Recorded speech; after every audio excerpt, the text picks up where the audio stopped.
Magandang araw mga kaibigan. Bigyan natin ng reaction, opinion itong post ni Kipi Chu. Sabi niya, guys, I'm so happy.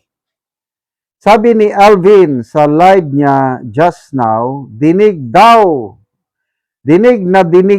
ni PRRD yung celebration sa Duterte Street nung birthday niya.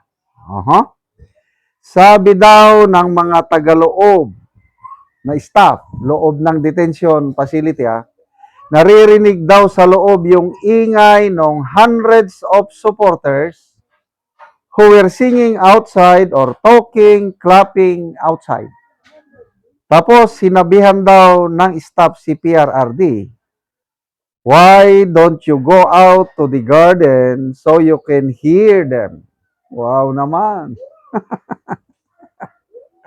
Tapos sabi daw ni PRRD, it's okay. Naririnig daw naman niya from where he was sitting. Tapos nag-testing daw si Alvin and Papa Pulong kung magsigaw-sigaw si Alvin doon sa isang area kung maririnig daw ni PRRD. Rinig daw nung nandun sa loob si Papa Pulong. Next time, magdala tayo ng microphone para sureball na dinig. I just want to say, I'm so grateful. You're my my fellow supporters, and you do everything you can for PRRD. I'm so grateful. I am a PRRD supporter and it makes me so proud to belong to a group that really shows passion and love and how we all go above and beyond for the man who went above and beyond for us. Sana lagi may ganitong event, no? Hindi yung every birthday niya lang. Para di siya ganon kasad kasi magsigawan tayo doon lagi. Kung mura lang, sana magpahig. Andon tayo every weekend. Nakakaiyak naman at nakakatuwa. Salamat sa mga DDS na hindi nagsasawang pumunta sa The Hague para i-cheer up ang ating Tatay Digong. Ako rin sana, kaming mag-asawa, gusto naming bumisita doon. Ang problema, wala kaming passport o visa. Visa pala. May passport kami, yung visa. Yung pera, pwede naming mapag-ipunan. Last year, just barely a month, nung nakulong siya, ang dalawang kamag-anak namin dito sa Mindanao, nabigla kami, nandun na. Nakakainggit. But anyway, tama yung sinabi ni Crisette na sana huwag tayong mag-give up. Sa mga may kaya, lalo na yung mga OFWs natin, yung mga nandyan sa Europe, yung mga kaya, huwag nating kalimutan ng ating Tatay Digong. I believe every day mayroong DDS. Every day, I believe it, na hindi na zero every day. Sana ipagpatuloy natin yan.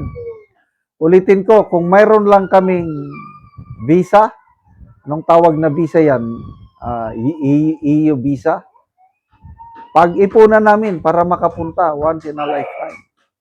Para maipakita yung pagmamahal kay PRRD. But yung hindi naman makakaya, dito na lang tayo. Sa kanya-kanya tayong sitwasyon, ako, prayer.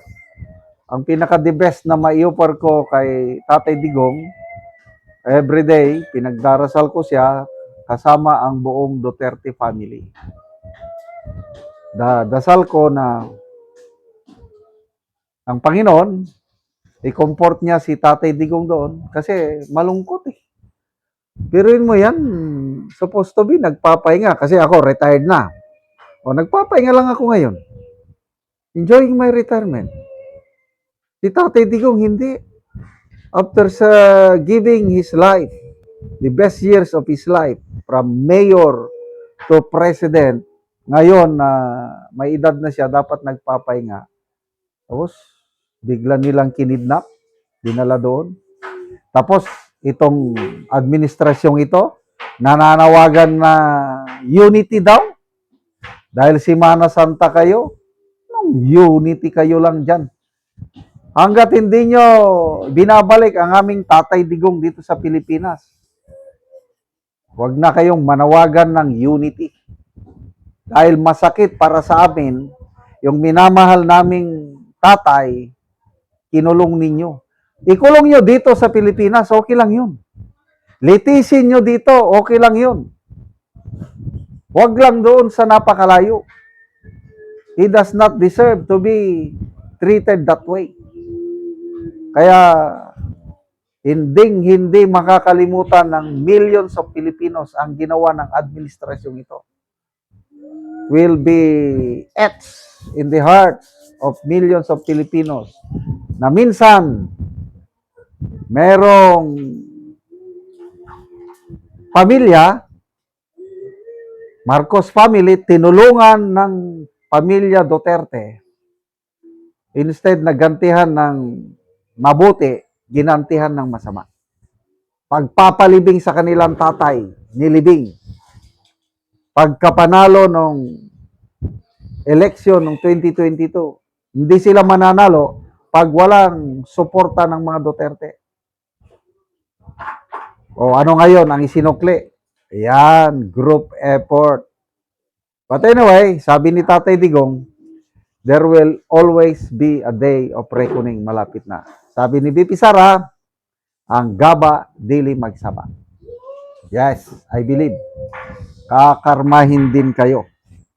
Kaya konting tiis na lang mga kapwa ko DDS. 2 years na lang. Maghahari ulit. Uupo ulit ang isang Duterte sa Malacanang.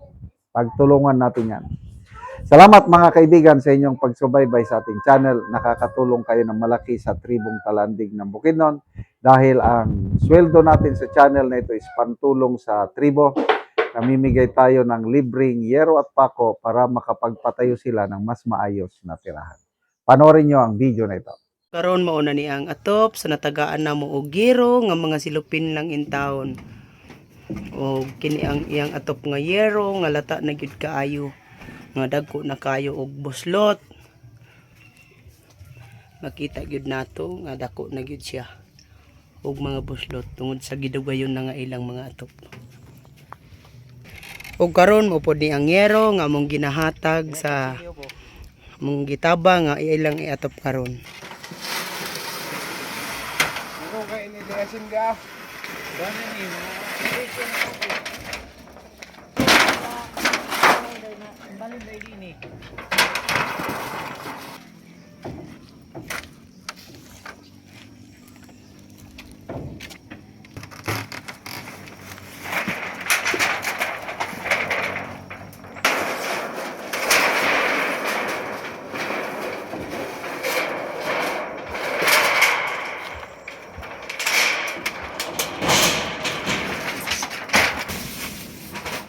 Buyudan o diyan.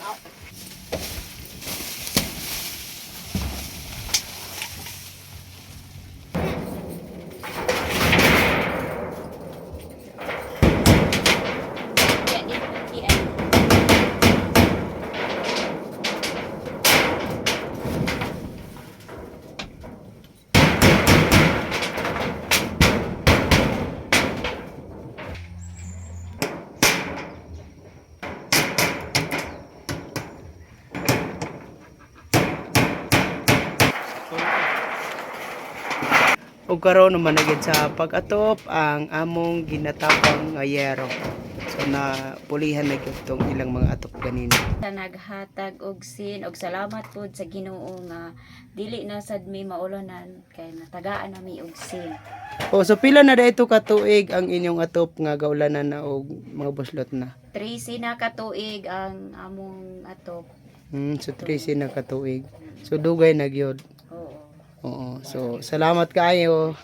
Salamat sad